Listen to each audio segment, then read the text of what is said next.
एक बैंक में recovery agent के तौर पर काम करने वाला कैसे बना कुख्यात गैंगस्टर, जिसके खिलाफ 10 वारंट, 33 केस और हथियारों का था जखीरा। लेकिन इसी हफ्ते वो चेन्नई पुलिस के हाथों एक मुठभेड़ में मारा गया, जिसने एक बीएसपी नेता की हत्या कर जुर्म की दुनिया में मचा दी थी सनसनी। कहानी एक ऐसे रिकवरी एजेंट से अंडरवर्ल्ड डॉन बने सीजिंग राजा की। जब देश में अपराध और अपराधियों की बातें होती हैं तो उत्तर भारत के गैंगस्टरों की बातें ज्यादा की जाती हैं। इसके पीछे की वजह क्या है नहीं पता, लेकिन उत्तर भारत में फैले गैंगस्टर मीडिया की सुर्खियों में हमेशा रहते हैं। कभी नीरज पवाना तो कभी लॉरेंस बिश्नोई तो कभी बम्बीहा गैंग, और न जाने ऐसे कितने गैंगस्टर हैं। लेकिन आज के इस वीडियो में हम आपको साउथ इंडिया के एक ऐसे खतरनाक गैंगस्टर के बारे में बताने जा रहे हैं, जो इतना ज्यादा खतरनाक था कि पुलिस ने उसकी गिरफ्तारी नहीं की, बल्कि सोमवार को उसे एक एनकाउंटर में ठोक दिया। कहने को तो वो अपराध की दुनिया में आने से पहले एक रिकवरी एजेंट था, लेकिन उसे वो नौकरी रास नहीं आई और उसने जुर्म का रास्ता चुना और आज वो मारा गया। नमस्कार, आप देख रहे हैं BDF न्यूज। वीडियो की शुरुआत करें उससे पहले आपसे बता दें कि इस वीडियो में दी गई जानकारी अलग अलग समाचार पत्रों, टीवी चैनलों और सूत्रों से ली गई है। किसी भी तरह से किसी की भी भावना को आहत पहुंचाना हमारा मकसद नहीं है।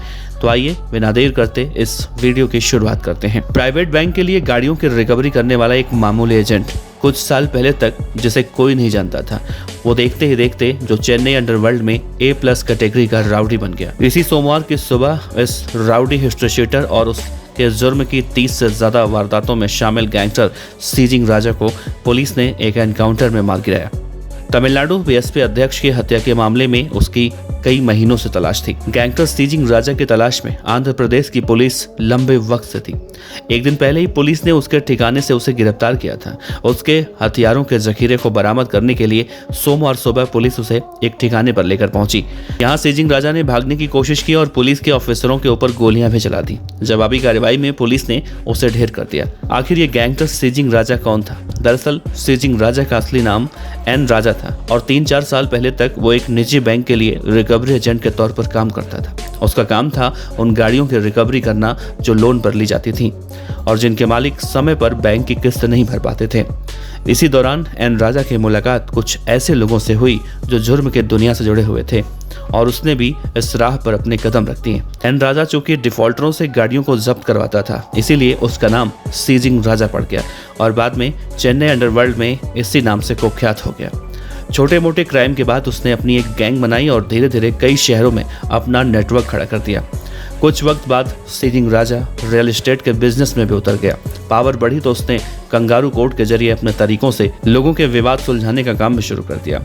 पुलिस के मुताबिक सीजिंग राजा के ऊपर हत्या की कोशिश के 6 मामलों समेत कुल 33 केस दर्ज थे। इसमें जबरन वसूली के मामले भी शामिल थे। उसके खिलाफ 10 वारंट भी जारी हो चुके थे। जुलाई में तमिलनाडु के बीएसपी प्रदेश अध्यक्ष आर्मस्ट्रांग की हत्या के मामले में इसी का नाम सामने आया था। इस मामले के बाद आंध्र प्रदेश के अलावा तमिलनाडु पुलिस भी उसके पीछे पड़ी हुई थी। हालांकि पुलिस को उसके खिलाफ किसी भी तरह का कोई सबूत नहीं मिला। सीजिंग राजा को आंध्र प्रदेश पुलिस ने A कैटेगरी का राउडी घोषित कर रखा था। दरअसल इस कैटेगरी में उन अपराधियों को रखा जाता है जिनके ऊपर 2 या 2 से ज्यादा हत्या के मामले हैं। इससे पहले आंध्र प्रदेश पुलिस उसे 2 बार गिरफ्तार कर चुकी थी, लेकिन दोनों बार सीजिंग राजा पुलिस कस्टडी से भाग निकला था। उसके गैंग में करीब 20 से ज्यादा गुर्गे बताए जाते हैं। सीजिंग राजा को पकड़ने के लिए पिछले कुछ हफ्तों से पुलिस लगातार उससे जुड़े ठिकानों पर छापेमारी कर रही थी।